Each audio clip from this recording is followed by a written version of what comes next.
Hi, thank you so much for joining me and helping me out with my project. You're quite welcome.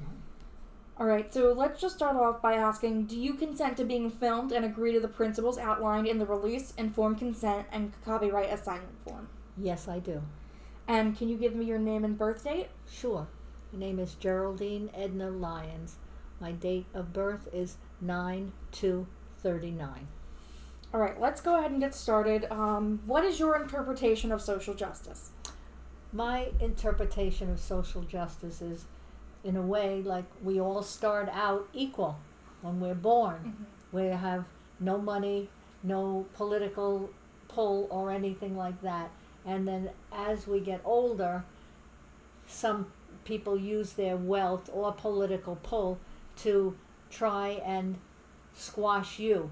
I think that equal justice should be the same. You should, as you go older, you should still have the ability to match anybody else, whether they have money or not, doesn't make any difference. It's just socially even. Perfect.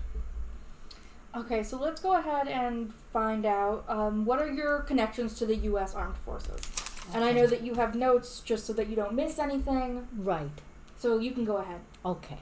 My father, Walter Wood Sr., was not in the services, but he was making planes for the war in 1942, 43, 44. He was working for Republic Aviation building the planes. And he was not in the war because he had was married and had 3 children. And which war was that? That was World War II. Thank you. And then I had my brother, who was going to be 89 this year. His name is Walter Jr. He enlisted in the Navy when he was 17 years old. He was stationed at Great Lakes Naval Academy, and he was in for about a year when he was medically discharged because he came down with rheumatic fever. Okay.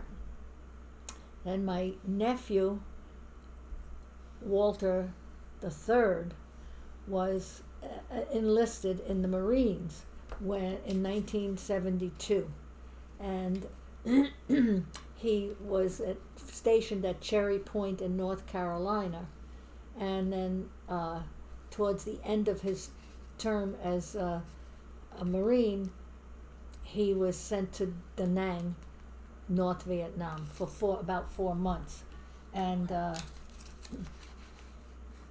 he left the Marines in 1978, so he was in for 6 years. He came home and was again at Cherry Point, and then he was discharged. Perfect. Honorably discharged. Oh, wonderful. Okay, so let's talk about the war a little more. Can you tell me some of the problems that you experienced with the war or that you had heard about? Yes, sure.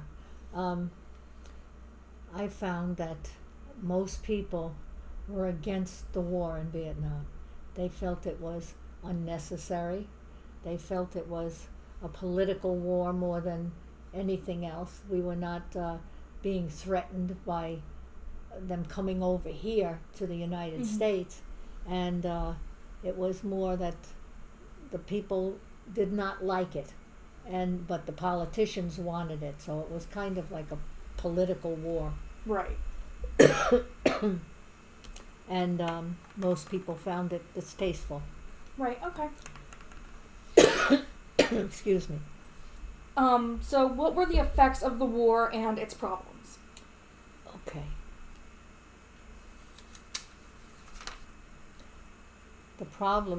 One of the problems was that the Winter Soldier investigation, where service members came back and talked about our own soldiers involved in atrocities over there and maiming and doing terrible things to the people that were over there. They were not our enemies, but they were Bystanders and civilians. and right, exactly. So they came back and they told that. So the word got out. Okay. And can you tell me what happened after the war? Yes, there were protests. There were by students and by the people. There were sit-ins, especially one at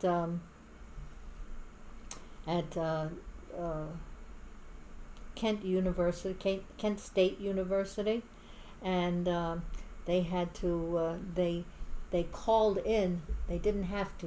They did call in the National Guard to break it up, and several students got hurt, shot, whatever, but they were just a sit-in. They were just sitting in protesting, which we have the right to do. Mm-hmm. And that's why we're free. We have freedom in this country. They also decided they started burning draft cards, and which President Johnson decided was illegal. And then when it went to court, it was not illegal. Right. Because they didn't do anything. They just burnt their draft card, which was a symbol of what they were trying to tell everybody. They wanted everybody to understand that war was just not right. Right. And after the war, what happened to the servicemen? When they came home, most of them were all but spit on. Even some of them were, and they were ostracized. People didn't like them. They took their anger out on them because they didn't like the war. So, of course, it carried forward so that the soldiers or the Marines or the naval, the sailors, had to deal with them not liking them either. And they didn't. Right. They went to serve their country as they were asked to. Right. Okay. And do you believe these things, such as the Kent State shooting or the spitting on sailors and other servicemen, to be justified or problematic? I think it was a problem because it ended up making a whole bunch of people, all the service members, feel like they did something wrong when they really didn't, because they were serving our country. They were doing as our leaders asked them to do, and they had no right to do what they did to them and made them feel small and made them feel embarrassed and whatever, and they just they weren't justified in doing that to them. Okay. And what have you learned from living through the Vietnam War era? I learned that war is terrible, and not only does it harm other people, meaning maybe our enemies, but it also tears our country apart. Our country is based on peace and liberty and justice, and a war destroys that. Okay.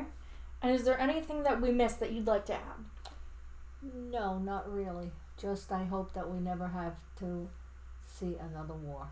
All right. Thank you so much for your time, Jerry. I appreciate it. You're quite welcome.